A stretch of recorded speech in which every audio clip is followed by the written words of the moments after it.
46e message d'enseignement spirituel. Donné par l'apôtre Thomas le 15 novembre 1970.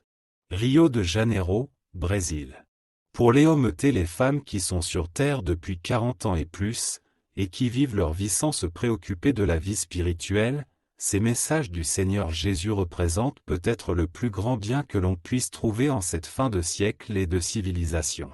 Les hommes et les femmes, à ce moment de leur vie, ont un besoin urgent de se tourner vers la divinité, même si leur position dans la vie est d'une tranquillité matérielle extrême. Ils doivent écouter et cultiver les conseils et les enseignements que le Seigneur Jésus diffuse dans ses messages, car les jours, les mois et les années s'écoulent rapidement, et avec eux les années de vie que les êtres humains peuvent encore avoir.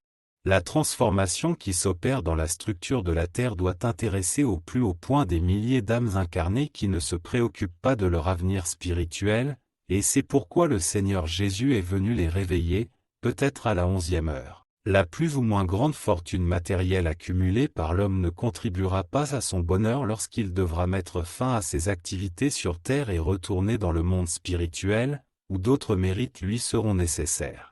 Le Seigneur Jésus sait que plusieurs millions d'âmes affiliées aux diverses religions terrestres n'ont pas entendu une seule parole éclairante de la part de ces religions sur la vie spirituelle qu'ils devront tous vivre lorsqu'ils quitteront la terre par le phénomène de la mort. Il ne suffit pas que les hommes et les femmes accomplissent les préceptes créés par leur religion si celle-ci ne leur apprend pas à préparer leur lendemain dans le monde spirituel. Tous les hommes et toutes les femmes doivent donc savoir qu'ils sont des esprits incarnés une nouvelle fois en quête de lumière et de progrès spirituel, ce qui leur est arrivé des milliers de fois dans le passé. Ils doivent également savoir que leur séjour actuel dans le monde terrestre ne représente qu'une minute de leur vie, une vie qui leur a apporté des connaissances et des millénaires d'expérience, et qu'après leur disparition prochaine, ils poursuivront les mêmes objectifs sur la Terre ou sur d'autres planètes du même système solaire.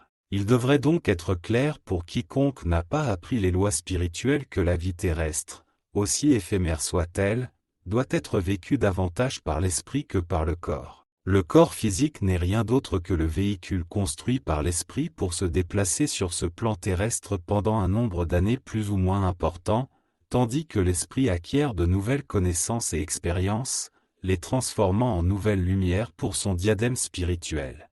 À l'approche de la fin du siècle et de la fin de la civilisation, les forces supérieures ont fait un grand effort pour éclairer les âmes incarnées, car il a été constaté que plusieurs milliers d'entre elles vivent comme endormies dans leur corps matériel. Il a également été vérifié que ces milliers ou millions d'âmes se couchent et se lèvent chaque jour comme si elles étaient encore irrationnelles, sans un mot, une pensée ou une vibration adressée à la divinité qui les éclaire et les protège sur terre. Ces âmes, bien sûr, ne profitent pas ou très peu de leur expérience actuelle sur Terre, une expérience qu'elles attendent depuis des dizaines d'années dans le monde spirituel. Les forces supérieures savent cependant que cela est dû en grande partie à la déficience de l'enseignement religieux donné par les anciennes religions, qui n'ont pas du tout évolué dans leurs enseignements. C'est pourquoi il a été considéré comme extrêmement urgent d'éveiller les âmes endormies à la réalité de la vie terrestre, dont le but fondamental est d'acquérir de nouvelles connaissances spirituelles pendant les courtes décennies de sa durée. Il est donc urgent que les âmes incarnées se familiarisent avec les enseignements spirites,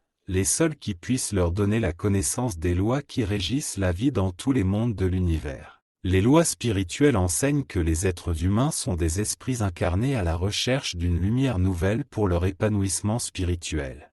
Et qu'entend-on par croissance spirituelle ? Pourrait demander un lecteur moins éclairé, ce à quoi le Seigneur Jésus répond avec amour et dévouement, en lui disant que la croissance spirituelle est le but de toutes les âmes incarnées et désincarnées. L'agrandissement spirituel signifie une augmentation de la connaissance et de l'expérience de tous les êtres, et leur élévation conséquente sur l'échelle spirituelle. Une image terrestre pourrait mieux élucider la question. Parmi vous, vous connaissez tous ces trois catégories d'hommes, ceux qui effectuent les travaux les plus pénibles et les plus physiques, dont les membres savent à peine signer leur nom, et beaucoup d'entre eux ne le savent même pas. Vient ensuite la classe de personnes qui ont seulement terminé l'école primaire et se consacrent à effectuer des tâches un peu plus propres dans les bureaux et les magasins, vivant déjà un peu au-dessus de la classe précédente. Viennent ensuite ces deux classes plus distinctes, ceux qui ont suivi le cursus de sciences humaines, au-dessus, ceux qui sont titulaires d'un diplôme universitaire. Voilà une idée d'agrandissement spirituel représentée par des hommes qui ont atteint le niveau universitaire après s'être engagés assidûment à étudier les programmes qu'ils avaient besoin de connaître. Ces personnes sont devenues importantes parmi celles en dessous d'elles, étant capables d'accomplir des tâches que d'autres créatures ne peuvent pas accomplir. L'ascension sur l'échelle spirituelle se déroule de manière très similaire,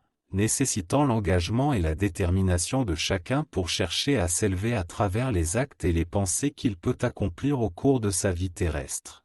Le Seigneur Jésus souhaite clarifier un détail important concernant les personnes qui n'ont pas de diplôme universitaire, pour confirmer l'adage selon lequel il n'y a pas de règle sans exception. En effet, pour des raisons que seules les forces supérieures connaissent, de nombreuses créatures vivent parmi vous qui n'ont pas cherché à obtenir un diplôme universitaire dans leur incarnation actuelle, pour des raisons indépendantes de leur volonté. Cela s'est produit soit à cause de la situation de ces créatures, dont les parents n'avaient pas les ressources nécessaires pour payer leurs études, soit parce que d'autres raisons les empêchaient d'étudier. Dans de nombreux cas, il s'agit d'âmes qui ont atteint le degré souhaité lors d'incarnations précédentes et qui n'en ont plus besoin maintenant pour accomplir la mission qu'elles ont amenée sur Terre. Pour cette raison, il est courant d'assister à l'ascension de personnes ayant des connaissances limitées vers des postes d'une certaine élévation, ou à l'obtention d'un soutien et d'une sympathie généraux pour les tâches qu'elles entreprennent. Vous pouvez compter sur le fait que ces créatures possèdent un haut degré de préparation intellectuelle acquise dans des vies antérieures, qu'elles utilisent dans leur existence actuelle. Dans beaucoup de ces cas, il existe des soi-disant autodidactes, qui s'efforcent de se souvenir de ce qui est archivé dans leur mémoire spirituelle.